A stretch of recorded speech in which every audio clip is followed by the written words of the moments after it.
आइए साथियों, तो चलते हैं जयशंकर साहब जी की बातें करने के लिए। साहब जिस तरह के बयान इनके हैं, उन बयानों को तो ऑडियो क्लिप्स के माध्यम से ही सुनाने में मजा आएगा, लेकिन सिलसिलेवार तरीके से। फिलहाल के लिए यह जान लीजिए कि यह इंटरव्यू इनके द्वारा जिब2 नामक एक प्लेटफॉर्म है, JIB2, जिब2। जिस प्रकार से हम बहुत सारी चीजों के पीछे 2 लगा देते हैं, ऐसे ही जिब2 करके कोई चैनल रहा होगा, उसके ऊपर इनका एक प्रोग्राम हुआ और इस प्रोग्राम के अंदर most watched TV show in Austria, ये ऑस्ट्रिया का सबसे ज्यादा देखे जाने वाला प्रोग्राम है।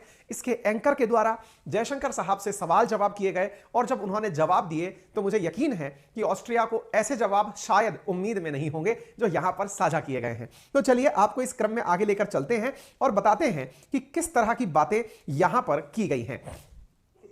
ठीक है, तो आपके सामने सबसे पहली चीज जो आपको याद दिला दी जाए, शायद आपको याद हो, हम सिलसिलेवार तरीके से यात्रा को शुरू कर रहे हैं। सबसे पहली बात, पाकिस्तान के दुश्मन, पाकिस्तान के मित्र तुर्की को हमने सरप्राइज दिया था न्यू ईयर पर साइप्रस पहुंच करके। हम साइप्रस पहुंचे, हमने बकायदा बताया था कि जयशंकर साहब की यात्रा 29 से लेकर 3 जनवरी तक होने वाली है। आप 29 को पहुंचे साइप्रस, साइप्रस में बढ़िया तरीके से आपने अपना वेलकम कराया और तुर्की को और शहबाज शरीफ को बुरा फील कराया। अपनी यात्रा के बकायदा ग्लिम्स यहां पर साझा किए गए कि किस प्रकार से यहां पर मीटिंग हुई साइप्रस के, किस प्रकार से वहां पर इनको रिसीव किया गया, लोगों ने कितना वार्मली इंडिया के प्रति अपनी कृतज्ञता जाहिर की। यहां के हर उस मॉन्यूमेंट की विजिट की गई जो कि भारत से संबंधित है, भारत के लिए डाक टिकट जारी किए गए।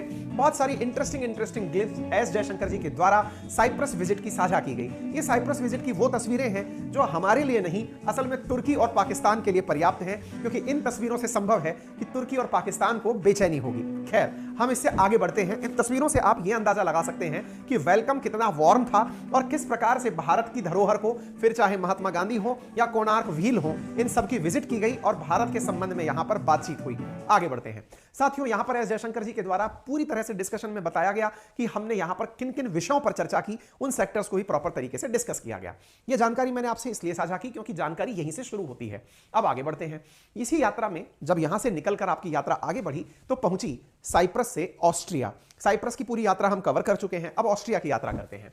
साथियों, ऑस्ट्रिया यूरोप का नहीं आई थी, लेकिन यहां एक पत्रकार था जिसको इस बात पर शायद मिर्ची लगी हुई थी। उस पत्रकार ने एस जयशंकर साहब से इस सवाल पर सवाल करते हुए पूछा कि आप एक डिप्लोमेट हैं, आप एक ऐसे कूटनीतिक व्यक्ति हैं जो एक देश का प्रतिनिधित्व करते हैं, क्या आपके मुंह से यह बात शोभा देती है कि आप एक देश को आतंक का एपिसेंटर बता दें?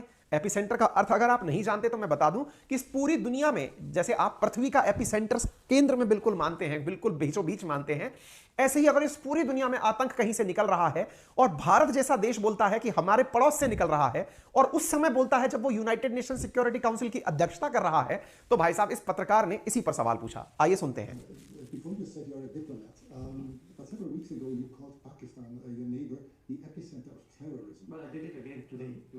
अब मजा आ गया इस लाइन को सुनकर के। इस व्यक्ति ने ये लाइन जैसे ही बोली पत्रकार ने कि आपको ऐसा नहीं लगता कि आपने डिप्लोमेट होते हुए एक दिन ऐसी लाइन बोली थी? जयशंकर साहब बोलते हैं आई डिड इट टुडे। मतलब हमने पहले बोली थी वो तो ठीक है, उसके बाद आज भी ये लाइन बोली है। कहां पे? ऑस्ट्रिया में बैठ करके बात बोली है कि हमारा पड़ोसी आतंकिस्तान है, यानी कि एपिसेंटर ऑफ आतंक है। सुनिए।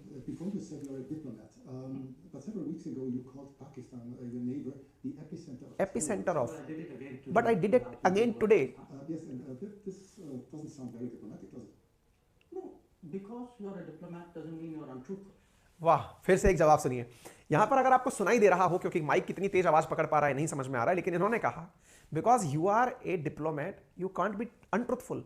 यहां पर असल में हो क्या रहा है कि उस पत्रकार ने इनसे उल्टा सवाल कर लिया कि आप ना झूठ बोल रहे हैं कि पाकिस्तान आतंक का केंद्र बिंदु है, तो आप एक कूटनीतिक होकर के ऐसी बातें बोलेंगे? तो इन्होंने कहा मैं कूटनीतिक हूं, डिप्लोमेट हूं, इसका मतलब यह थोड़ी है कि मैं झूठ बोलूंगा। मतलब अगर मैं, आप इसको ऐसे समझिए, आपसे कोई ये व्यक्ति कह रहा है कि सर आप देखिए राजनेता हैं, आप इतने बड़े डिप्लोमेट हैं और आप डिप्लोमेट होकर के आप इस तरह की बात बोलेंगे, तो बोले भाई मैं झूठ नहीं बोलूंगा, डिप्लोमेट हूं इसका मतलब डिप्लोमेट्स झूठ नहीं बोलेंगे। मैं झूठ नहीं बोलूंगा कि मेरा पड़ोसी कैसा है। Before you said you're a diplomat, but several weeks ago you called Pakistan, your neighbor, the epicenter of terrorism. But I did it again today without using the word Pakistan. Yes, and this doesn't sound very diplomatic, does it? No, because you are a diplomat doesn't mean you are untruthful. I could use much harsher words than epicenter. मैं इससे भी बुरा बोल सकता था। Considering what has been happening to us, I think epicenter. इस बात को कंसीडर करते हुए कि भारत की पार्लियामेंट पर जिसने हमले कराए हों, इस बात को कंसीडर करते हुए कि हमारे देश में मुंबई पर जिसने हमले कराए हों, इस बात को कंसीडर करते हुए कि जो देश अपने आप को सॉवरेन राष्ट्र बोलता है, संप्रभु देश बोलता है, वो अपनी सीमा में आतंकियों को पालता है, और अगर हम इस बात को जानते हुए भी ये बात ना बोलें तो हम कैसे अनट्रूथफुल हैं? If you पॉइंट है, यदि किसी देश को यह पता है कि मेरे सीमा के अंदर डे नाइट कैंप चल रहे हैं, आतंक का प्रशिक्षण दिया जा रहा है, सेना का जिन्हें संरक्षण दिया जा रहा है, वो हमारे देश में आकर के बम फोड़ते हैं, और हम उसके बाद भी यह बात ना बोल पाएं, तो या तो तुम्हारा कोई इंटेंशन पाकिस्तान के साथ जुड़ा होगा, मैं तो अपनी जगह सही हूं। combat